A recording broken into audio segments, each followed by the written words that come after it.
sa 12? 28 po yung luxury cars, Okay. pero may service cars kasi kami na under the name of the company po. Alright. You purchased this brand new, all brand new. Yes po. Alright. Sarap ng buhay mo ah. Lang ako nakarinig na isang tao o mag-asawa na ganito, kadami ang kotse na mamahalin. O sabi ni Senator Soto, tapos pera ng gobyerno. Ano ba? Oh, magkano binibigay mong porsyento o advance sa mga tiga DPWH para mabigyan ka ng proyekto? Hindi ako naniniwala na wala kayong contact sa DPWH. Okay. Hindi ko na maalala yung iba eh. Sa dami talaga, hindi mo maalala, no? Oy, huwag ka tumingin sa, tumingin ka sa akin. Wala naman nagtatanong dyan. Sino ba tinitignan mo dyan? Madam Sara, tungkol sa mga kotse mo ulit, sinabi mo kasi sa interview mo na 4 na po yung kotse mo, na luxury cars. E ngayon, inamin mo, 28 lang.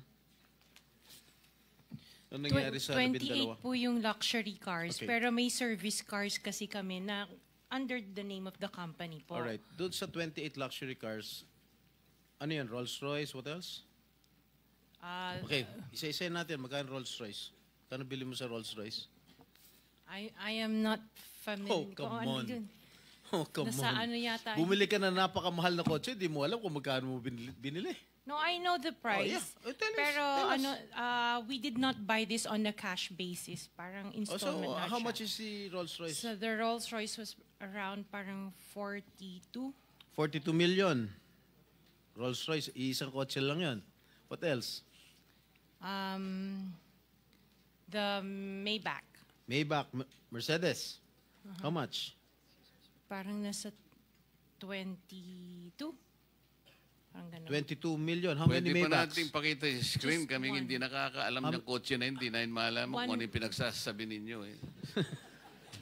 Kayo siguro nagkakaintindihan kayo, pero kami ni Senator Erwin, hindi kami masyadong... Para malaman namin ano ba itsura ng pinag-uusapan Maybach natin. is Mercedes, right? Oh, ilan ang Maybach mo? Meron bang Isa lang po. Oh, ano pa? Yung Bentley, Bentley. Wow, magkano yung Bentley mo? 20. You purchased this brand new, all brand new. Yes po. All right. Ilang Bentley? Isa lang po. Oh, what else? Yung G63. What is that? G63. G63, ano yun? Benz. Benz? G63? Is that a sports car? Hindi po. G-Wagon. Ah, wagon. G-Wagon. Oh, how much is it? Parang nasa 20 din yata. Huh? 20 din yata. 20 million. One vehicle only? Oh, what else? Yung Cadillac po. What kind of Cadillac? Yung SUV. Escalade? Yes. Oh, magkano? Parang yan. Mga 11 yata po yun. Bulletproof? No. Isa lang. One white, one black. Oh, dalawa. Both at 11 million each. Yung isa 8. Yung black. Long wheelbase? Yes po. What else? Yung GMC. What is this GMC?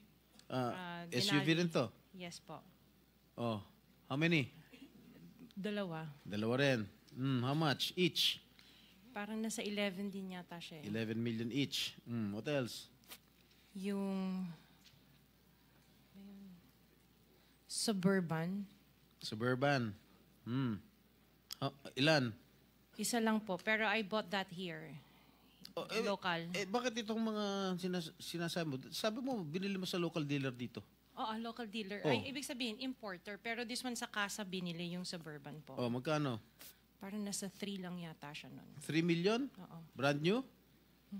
Second hand? Binili mo? Second hand? Tapos lahat itong mga luxury cars mo, yung mga Rolls-Royce, Maybach, Bentley, Escalade, G63, para brand new. Opa. Bakit bumili ka na second hand Suburban? Ano na siya yung lumang model? Hindi siya Yeah. yung brand new model. Kaya nga, bakit ka bumili na second hand? Kasi yun lang yung Samantalang lahat available mga kasi that was mamahalin the na- time, at that time it was pandemic. So that was the time na yun lang ang available nilang When did you unit. acquire all these luxury cars? Um, All at the same year? No po. When? Since 20... 22, 21. 2022. May 2021 pa po. 2021. So ilang beses ka bumili ng kotse sa isang taon? Minsan sa isang taon, isa, or kaya minsan tatlo yung iba. Luxury. Opo. Kailan ka natuwa roon sa payong ng Rolls Royce? Last year lang po. Last year mo lang na-purchase. Yes po. Yung payong. Dahil sa payong, bumili mo, ha? Alright. Bukod sa mga nabanggit mo mga luxury cars, ano pa? Yung mga SUV ng mga engineers ko. Hindi, ilan lang to? 3, 4, 6, 8. I can't remember all at the top of Sa my dami. head. Oo. Sa dami. Opo. So, doon sa 28 na pinurchase mong mga luxury cars, ilang taon mo binuno yun? Yung iba, You started purchasing these luxury cars on what year?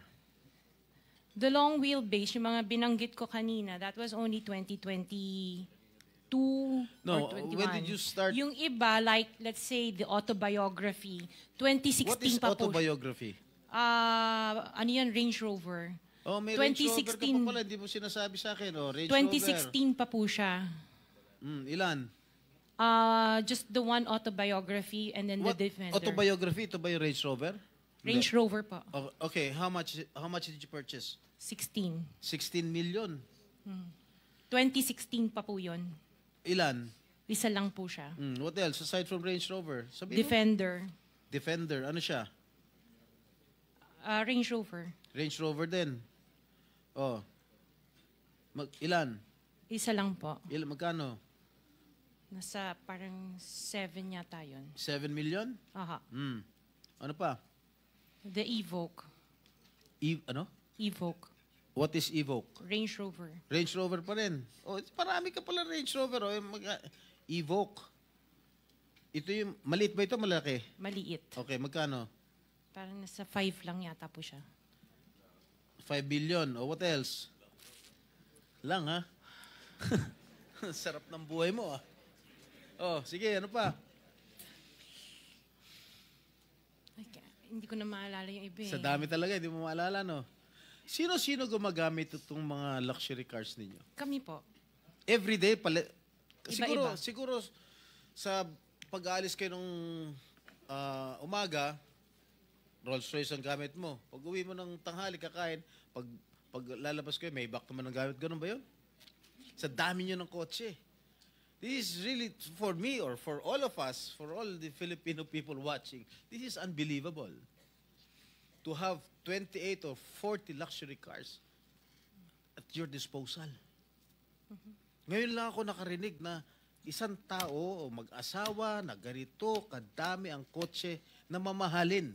Hindi na bali yung mga Fortuner, okay lang. Pero kayo, Rolls-Royce, Maybach, Mercedes-Benz, Bentley, Escalade, Range Rover, ilan? GMC, Suburban, G63, di ko na nga naintindihan yan eh. Sabi ni Senator Soto, tapos pera ng gobyerno. Ano ba? Nasaan ang konsyensya nyo, madam?